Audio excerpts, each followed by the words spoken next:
5 साल इतना लंबा समय बैंकिंग एग्ज़ाम की प्रिपरेशन में लगने के बाद आज मैं एक ऑनेस्टली एक बात कहना चाहती हूँ। मेरी सबसे बड़ी प्रॉब्लम एग्ज़ाम नहीं थी। मेरी कुछ ऐसी मिस्टेक थी जिसकी वजह से मेरा बहुत सारा टाइम चला गया और मैं उस मिस्टेक को सुधारी भी नहीं इन 5 सालों में। और आज मैं उसी मिस्टेक पर आपसे बात करना चाहती हूँ ताकि आप भी वो गलती ना करें जो मैंने की।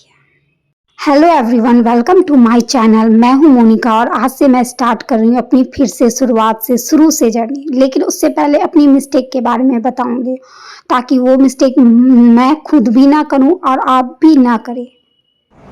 मेरी सबसे बड़ी और सबसे पहली मिस्टेक ये थी कि मैं हर बार प्री एग्ज़ाम रिज़ल्ट का वेट करती थी, तब रिज़ल्ट आने के बाद मैं मेंस एग्ज़ाम का प्रिपरेशन स्टार्ट करती थी, चाहे वो जीके हो। सबसे बड़ी गलती मुझसे हमेशा 5 साल मैंने हमेशा यही गलती की। मुझे लगता था हाँ 20 दिनों में 5-5 दिन में जीके हो जाएगा, जो कि मेरी सबसे बड़ी। मुझे लगता था टॉप 300 करके जाऊँगी, हो जाएगा, जो कि आपको पता है जीके की लेवल कितनी ऊपर जा रही है। तो मेरी सबसे बड़ी गलती है आपने जो आपको नहीं करना है। आपको यदि आप प्री अच्छा तैयारी हो चुकी है तो आपको उसके साथ साथ मेंस की मैथ, रीजनिंग एंड सब कुछ थोड़ा थोड़ा प्री के साथ करते रहना है। एक एक वीक में एक मॉक टेस्ट मेंस का भी लगाना है। जो मैंने गलती की वो आप मत करना।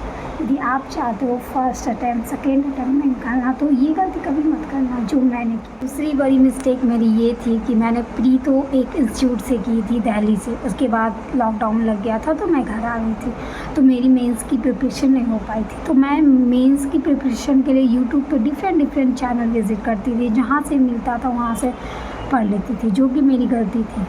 आपको मेंस की भी प्रॉपर क्लास लेनी चाहिए। यदि खुद से हो सकती है तो 1 से 2 ही टीचर को फॉलो करो, ज़्यादा नहीं।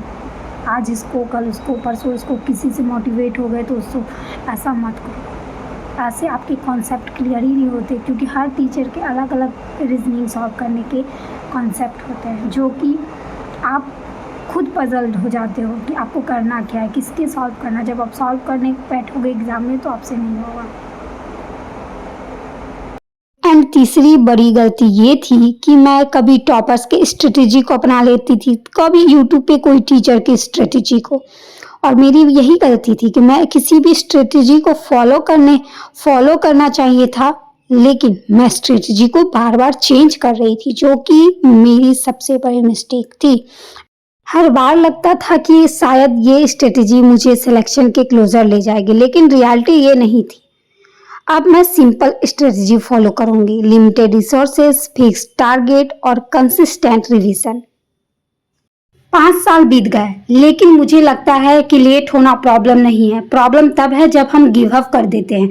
इसलिए अगर आप भी बैंकिंग प्रिपरेशन कर रहे हैं और आपको लगता है कि आप लेट हो गए, तो याद रखिए, लेट स्टार्ट करना प्रॉब्लम नहीं, स्टार्ट करके रुक जाना प्रॉब्लम है। आज से एक फ्रेश स्टार्ट। मिलते हैं डे 2 में। मेरी स्टोरी थोड़ी बड़ी है, कल मैं अपनी सेकेंड पार्ट अपनी स्टोरी की लाऊंगी। मैंने 5 साल तैयारी करके फिर 1 साल बैक ले लिया, फिर से मैं आई हूँ, कम बैक की हूँ आप लोगों के सामने और अपनी गलती बताने आई हूँ जो आपको नहीं करना है।